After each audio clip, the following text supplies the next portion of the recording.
तो गाइस कैसे हैं। हमें उम्मीद है कि आप खैरियत से होंगे। गाइस तो एक हमारे फ्रेंड हैं जिनका नाम है अब्दुल्ला शोएब। उनका फूलपुर में बहुत ही बढ़िया दुकान है कपड़े का, और उनके यहाँ jeans, T shirt, shirt, kids कपड़े सब उपलब्ध है।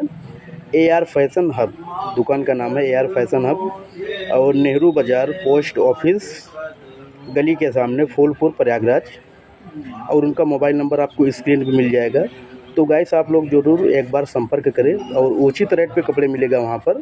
बहुत ही अच्छा कपड़ा है उनके यहाँ, तो आप ज़रूर संपर्क करें। और उनका इंस्टाग्राम आईडी है AR फैशन हब, तो आप लोग ज़रूर उनके आईडी को सर्च करें, एक बार देखिए।